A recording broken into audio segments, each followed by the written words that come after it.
Men Oh, will take the funding when they have, an idea on a napkin and yeah. they think it's perfectly acceptable. Women will have 90% of their business plan done, but they're missing the 10 and they're like, no, I'm not ready. But yet women work much better with teams that men do because women are nurturing and loving, right? That's an amazing quality that most of us have. And we have this nurturing and loving quality where we take care of people, which allows us to be great leaders for teams, but it also holds us back again in that promotion, in that jump, because we feel bad. We want to make sure everybody's taken care of before, right? I did a podcast just recently and I said, women always put ourselves last. And she said, isn't that crazy that women do business first, but put ourselves last? And I Yeah. said, yeah, I actually have seen it many times where women will prepare everything and then men will go and present it. And Yeah. that's like pretty astounding to watch, right? Welcome to Side Note, the podcast where we get real about what it takes to actually build something meaningful. I'm sitting down with power players and thought leaders to explore what makes us tick. From deep psychology to cosmic insight, from entrepreneurial wisdom to intuitive, divine feeling breakthroughs. Because success is about way more than what's in the business books. So join me for conversations that'll change the way you think about business, life, and everything in between. Today's guest is Olenka Cullinan, an entrepreneur, a mom, and someone who I respect and have worked with in the past. Thank you for being on the show, Olenka. Thanks for having me. I'm very excited. I'm so excited to have you. So you are a powerhouse. You have so many different things that you do for work, different businesses that you run. You're also a mom to a 14-year-old, right?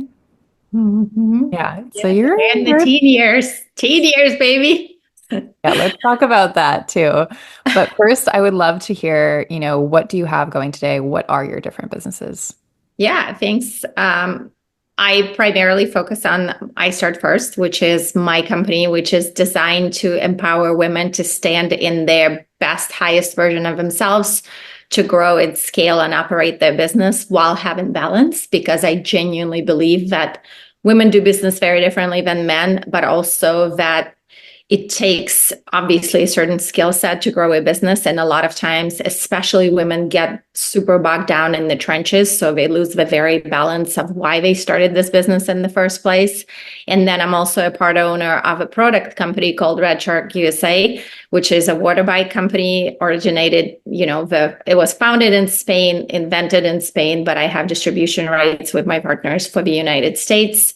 And then I'm also a co-owner in another consultant company, more primarily directed at large companies, ranging from from 5 million all the way to $1 billion. So my primary time is spent in coaching and consulting, specifically on strategy and operations. But I do dabble in, product businesses occasionally because it's fun. Yeah, no, absolutely. And all of those are so interesting and different too, right? You have I Start First, which is focused on women empowerment. I definitely want to dig into your comment about the difference in skill set between men and women, but I also want to touch base on, this other business where you're licensing, was it water bikes? Yeah, it's a water bike product, which is basically imagine putting a premium road bike on top of an inflatable paddleboard.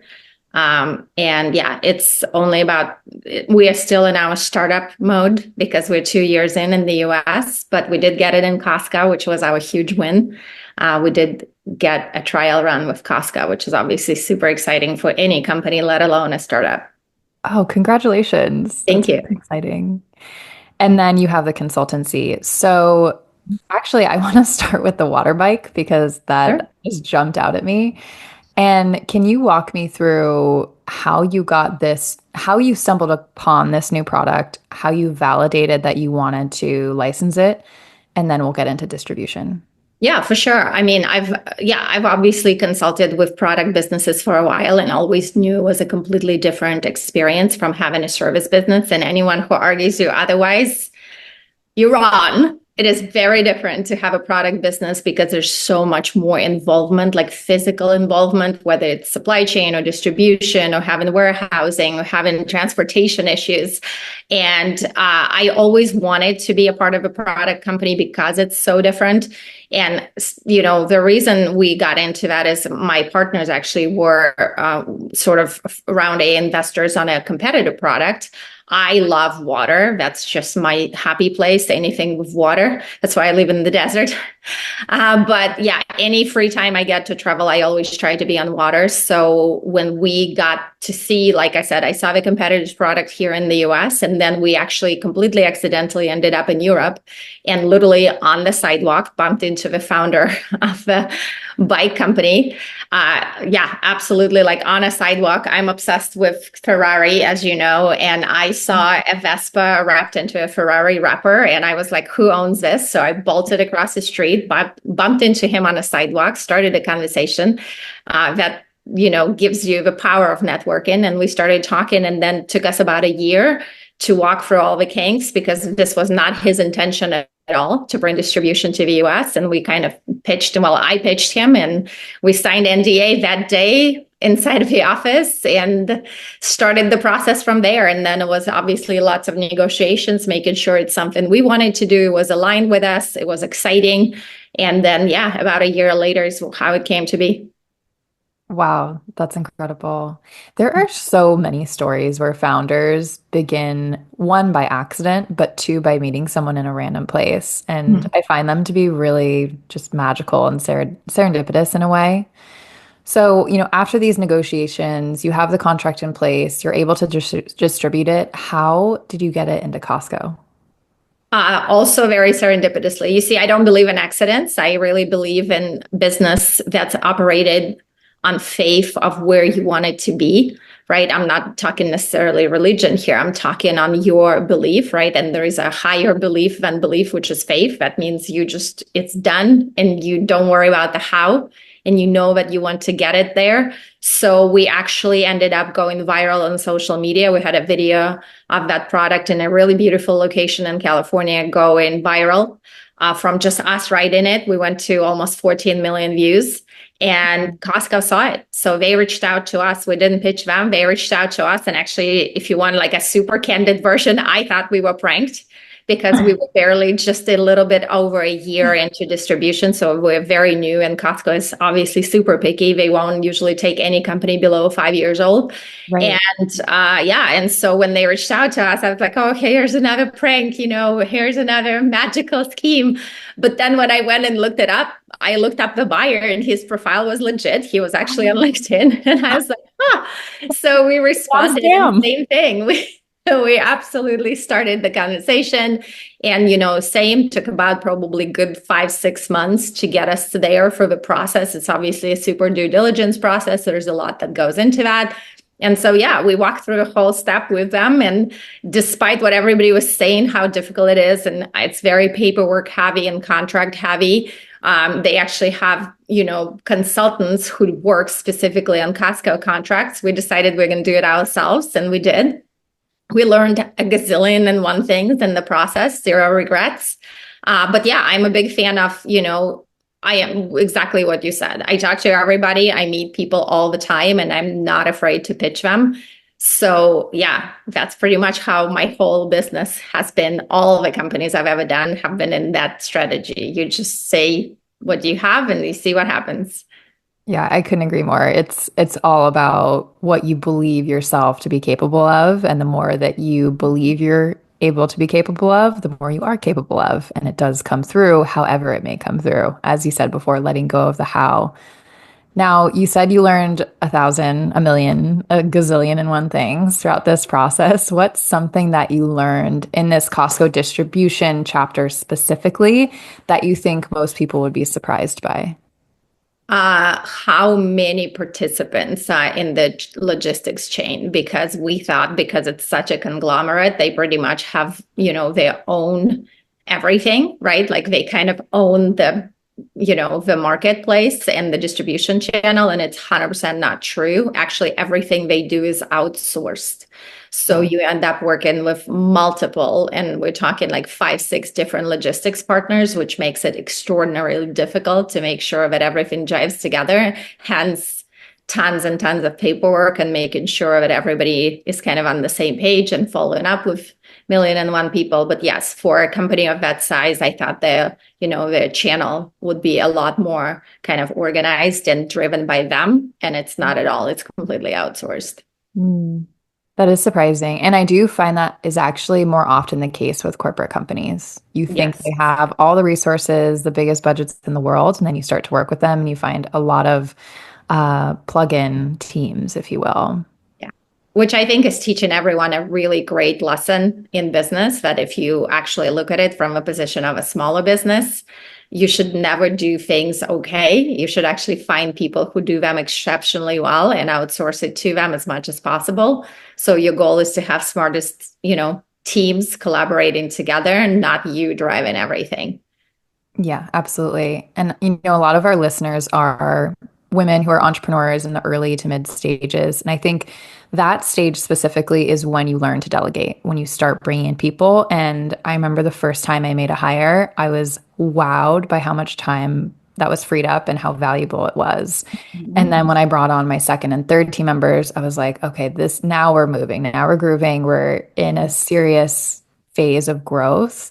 So for this specific company, you've gotten the distribution piece. How does operating this product-based business at this stage differ from like I Start First, your service-based business? Yeah, well, I am a minority partner in this business, so I'm about 20%. I'm more in like an advisory role. And as you know, we do obviously operations, but it's more like I said, it's the logistics, it's a supply chain, it's making sure the distribution partners are all working together. But our goal is B2B. So it's very different than my service-based business where I'm, directly to consumer, if you will, because I'm working directly with my clients. Here I'm more of, how do we put all the channels together and all the logistics partners together where they, do the work. We just kind of deploy the channel and then it's working or not working. And then we're trying to figure out why it's not working. All right, diagnose. Mhm. So is the goal for the product-based business to be mainly hands-off at a certain point? Absolutely. Yeah. Yeah. I'm at a stage in my business in general where I'm exceptionally picky what I bring in and who I work with. So yeah, the goal right now is to work minimal amount of hours for maximum amount of output. Yeah, absolutely. And you have a 14-year-old too. So coming back to or the earlier topic that you brought up is finding this balance and what it looks like for you as a woman, as a mom with multiple companies. What does balance look like to you right now? Uh, Honestly, my balance has completely changed in the last 3 years, and that was always the goal. The goal was to prove to all women who are fighting me back that there is no such thing as work-life balance, and I always said there was. But I also knew that, at different stages in your business, balance will always be there. The amount of hours you put into work is going to change. So, like I said, at some point, the goal is to get obviously to the minimal amount of hours with maximum amount of output. But I've always, whether, I made six figures or seven figures, I have always, always, always made sure that balance was what I started with, which means my schedule was always organized based on rocks, where my daughter is obviously one of my rocks. So they always go on my schedule first, and then everything else gets scheduled around that. And I'm ruthless with my schedule. That's what allowed me to have balance. That's what allowed me to add businesses, because honestly, until I brought this startup on board, I was probably running on 25 hours a week max. I build my schedule around her schedule for most part because she plays club volleyball. She has extracurricular activities. Like last week we had fall break. So I had days blocked on my calendar where we just went away for the whole day. We did road trips and all kinds of fun activities. Because to me, the whole reason you build a business is so you can create a lifestyle for your loved ones. Otherwise, you pretty much are building a job that you're attached to. And Mhm. you are your own boss, which is not always a good thing either. Yeah, completely. I know if you're not having fun, if you're not experiencing joy, then why are you doing all of this? I couldn't agree more. And the balance piece is so interesting because it's a pretty hot topic. Some people are like, it's unrealistic to have balance. Don't even strive for balance. And others, like yourself, are saying there is balance. It's called prioritizing and putting boundaries around certain things. So for someone who's in the other camp, who is like, I can't find balance or things fluctuate so wildly, what would you advise? You have to, and I'm going to ruffle a lot of feathers with this answer, and I'm okay with that. You have to take a look, deep look in the mirror, because your unbalance is just covering fears and insecurities. There's Mm. somewhere in your business where you're not addressing things that keep you in fear, which means they keep you attached, because, our fears and insecurities keep us attached to patterns. And believe it or not, and if, I've done a lot of psychology, I'm a high, psychology junkie in terms of brain development. And, there are studies that show that a lot of times our brain, when we're in that fight or flight mode, right, in that unbalanced, ungrounded mode, we will hang on to what's familiar, even if it's not good for us, rather than switch into something that's good for us, but it's scary and new. And so for people who cannot find that balance and are, determined, and I have had hundreds of these clients to date, we always sit down and look inside first. Like, where are the patterns that are creating the fears and insecurities that tell us that we can't stop, we can't walk away, we can't say no, we can't put boundaries in place, because that's what drives you. And I know it's very hard to admit. It's even harder for men. And I've worked with plenty of men executives who have a very, very hard time admitting that. But it is absolutely where it all stems from, because your business is simply your mirror. Your business is the mirror of what you have in your life, your wounds that you haven't addressed, the traumas that you didn't want to see, and it will absolutely mirror everything to you, whether you like it or not. Yeah, definitely. It's one of the most powerful spiritual journeys you could go on. Again, not necessarily attached to any religion, but I think the whole concept of, your business is your mirror is so significant. And it is why it's so important to experience joy and have fun and give yourself breaks and build your schedule around what works for you so that you can still experience that freedom and go through the personal growth that it requires. Yeah, absolutely. Well, and I mean, most importantly, right? I mean, everybody thinks somehow, whenever I talk to people in the other camp, they somehow think it, you don't do anything, right? The balance means you just neglect things. And that's absolutely not at all what it is. You are just, like you said, you're figuring out what works for you. I'll give you one big example. I'm not a morning person at all. I don't take any meetings till 9 a.m. if I can at all, unless it's like a conference where I can't change things. But I don't believe in this whole early bird gets anything. Early birds in my case is unhappy and miserable. So I'm not going to put that bird out anywhere. The only thing I can do before 8 o'clock is drink coffee and play with my dog. Then I feel happy. I don't want to be around humans, and I most certainly can't add any wisdom to anyone. So I think you have to be, and we have such a grind. And I love that you brought it up, Sam. Like, that's such cultural, push for this hustle and grind mentality, and especially for women. And I think it's so detrimental to our mental health that we are basically all trying to be shoved into a very masculine way of running a business. And I've sat in it. Like, I am the first to admit I've done it for years, but it never felt aligned. And I always thought, like, there has to be something better. My mom was an executive for 37 years.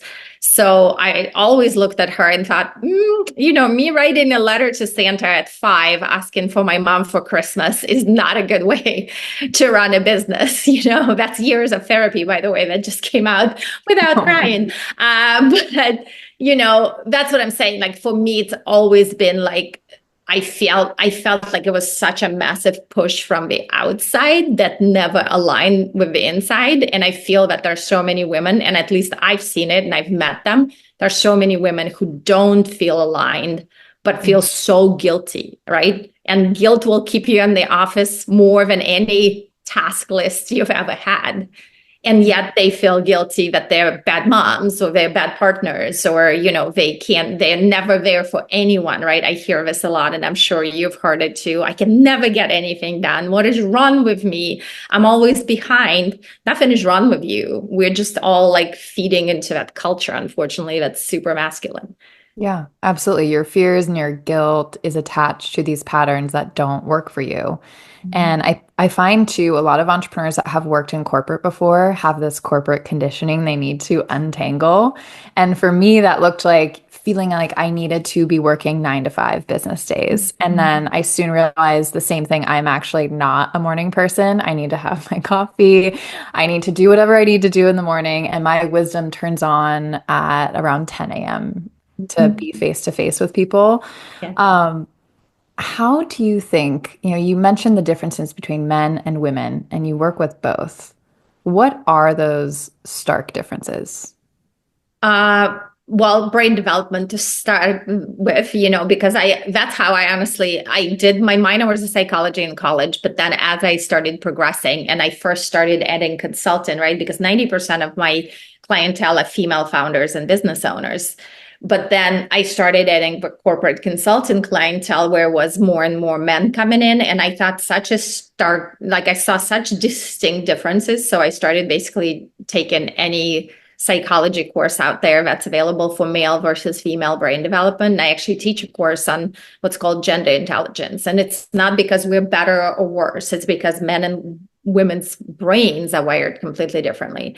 Actually, females have double the amount of neurons going from right side to left. It's not because we're smarter. It's because that's just how we're wired, which also allows that for that, I don't love that word multitasking, right? But we are much better at that organized chaos where we can, cook dinner and have children doing homework and still doubling into our business emails. Men are very one track. They're very much, I am doing this. And for those of you who are married or in partnerships, if you write a list of 3 items, they'll see 1. And that's what gets done. They may pay attention to 2, 3 they didn't even see, right? And so a lot of times females get upset about that, but that's how they work. They're very much focused. And of course, I'm talking in generic terms. You can be very much female on a male spectrum and very much male on a female spectrum. I'm talking like generalized terms. But, in terms of men being very direct pathway to success, that's why they progress in corporate culture a lot faster. There is actually study now that shows that men only network to progress. Women network to socialize. And therefore, all the way to the management level, most companies have plenty of women. And once we jump into the C-suite, that's where the disparity happens, right? It's because men will socialize, if you will, or network because they need to move forward or, get that promotion, whether they like that person or not. Women will never do that. If we don't like you, you're excommunicated.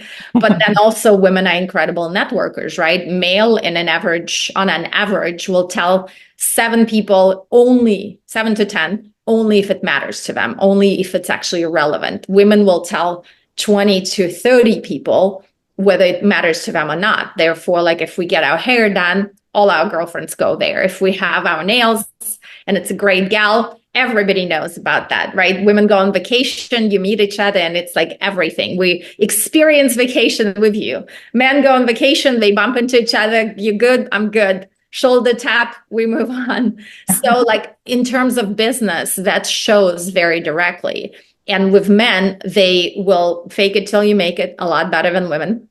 That's why women don't even apply or like start businesses. I was actually a part of a venture fund for a minute here in Arizona, and it was a partnership with Silicon Valley Venture Fund. And when we got this women to a certain round, none of them wanted to take funding because they were so scared. And we had the money and they were so scared to take the funding. Men will take the funding when they have, an idea on a napkin and they think it's perfectly acceptable. Women will have 90% of their business plan done, but they're missing the 10 and they're like, no, I'm not ready. But yet women work much better with teams than men do because women are nurturing and loving, right? That's an amazing quality that most of us have. And we have this nurturing and loving quality where we take care of people, which allows us to be great leaders for teams, but it also holds us back again in that promotion, in that jump, because we feel bad. We want to make sure everybody's taken care of before, right? I did a podcast just recently and I said, women always put ourselves last. And she said, isn't that crazy that women do business first, but put ourselves last?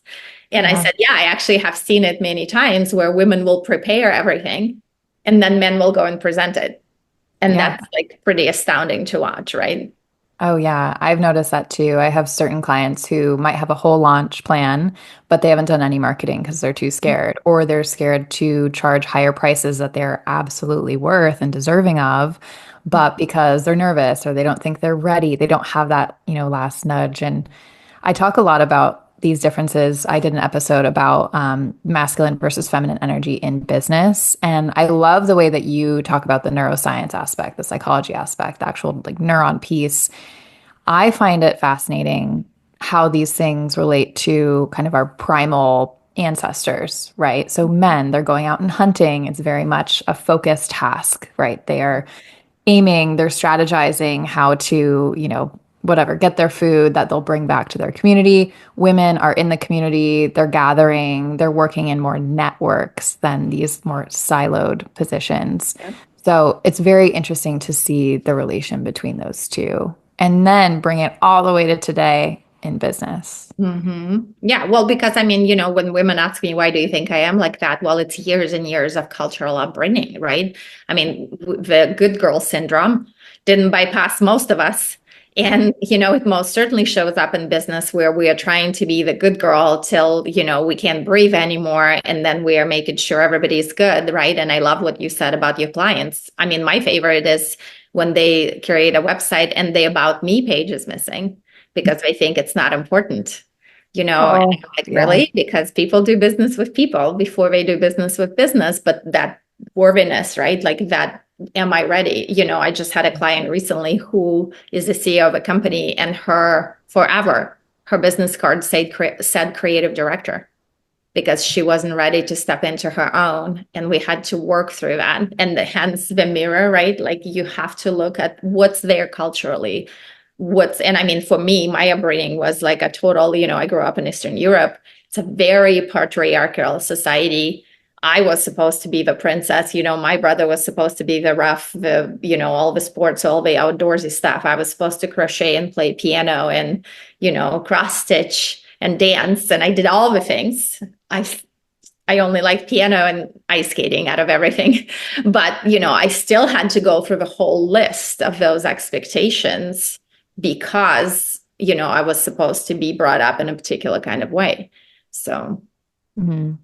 The silent expectations are the sneakiest. And I think as business owners, it's finding those because you can't always see them. 100%. 100%. Yeah. And it's like you said, if you don't look inward and you don't sit with that, kind of like when you mentioned, not charging the pricing, it's not because you don't have the skill set. There's not one woman I met who did not deserve to be at the higher prices. It's because they have the best skill set, but unfortunately the mindset is what's lagging behind. And until, we bring up the worth, the self-awareness of where we are, it's very hard to, compete at the marketplace, especially, if they're playing in the male-dominated fields.